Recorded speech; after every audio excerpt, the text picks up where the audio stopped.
Anda masih menyaksikan Breaking News Kompas TV dari sidang lanjutan kasus pembunuhan berencana terhadap Brigadir Yosua Huta Barat dengan terdakwa Ferdy Sambo dan juga Putri Chandrawati.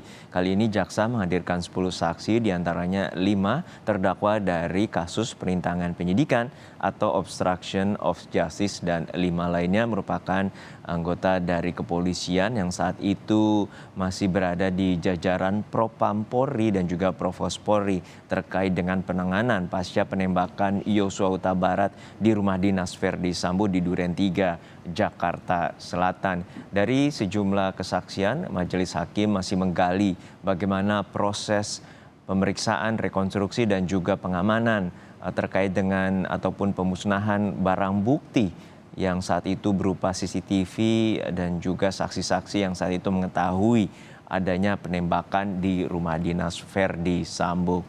Agus Nurpatria bersaksi untuk terdakwa Ferdy Sambo dan juga Putri Chandrawati. Mantan Kepala Detasemen A Biro Paminal Propam Polri yang telah dipecat ini menyebutkan langsung melakukan pemeriksaan internal terhadap Richard Eliezer dan juga Ricky Rizal. Proses sama. Masih sama yang mulia. Saudara memeriksa siapa? Mereka bertiga atau sendiri-sendiri? Waktu itu di ruangan saya bertiga langsung yang mulia. Oh, bertiga langsung. Sebelum di BAI oleh anggota kami yang mulia. Oke. Karena kan saya waktu itu nggak ke TKP yang mulia. Oke. Siap. Kemudian? Nah, kemudian setelah mereka menjelaskan, menggambarkan di kertas, Richard, Ricky, kemudian saya peragakan di depan anggota yang akan meriksa mereka ini yang mulia. Oke, kemudian? Siap.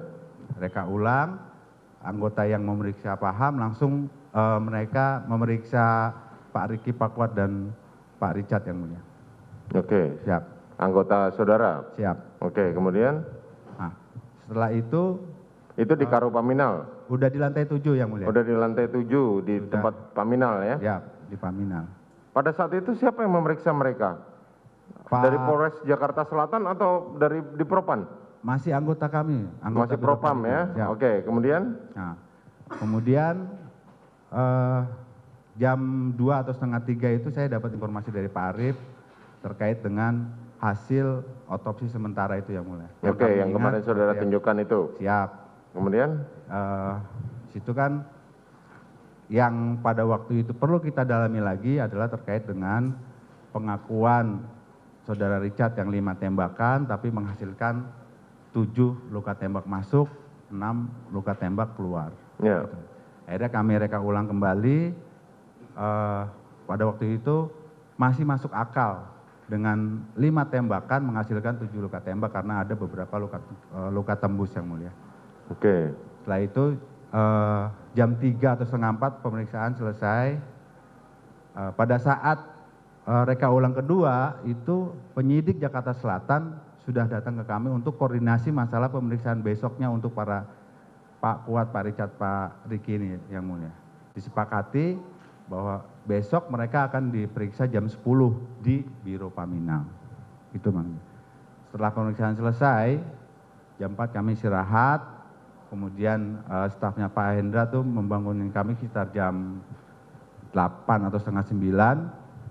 Pada waktu itu saya langsung ngadep beliau.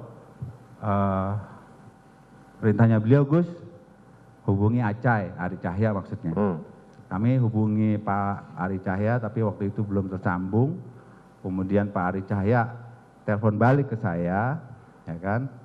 Kemudian Pak Ari Cahya langsung ngomong dengan Pak Hendra terkait dengan CCTV. CCTV Di seputaran TKP yang mulia. Oke, kemudian? Nah, pada waktu itu yang saya dengar hanya untuk mengecek dan mengamankan dan melakukan screening. Perintahnya Pak Hendra kepada Pak Ari Cahya yang mulia. Nah, Bagaimana? Perintahnya Pak Hendra ke Pak Ari Cahya waktu itu adalah untuk cek dan amankan CCTV dan lakukan screening di seputaran TKP Duren 3 yang mulia.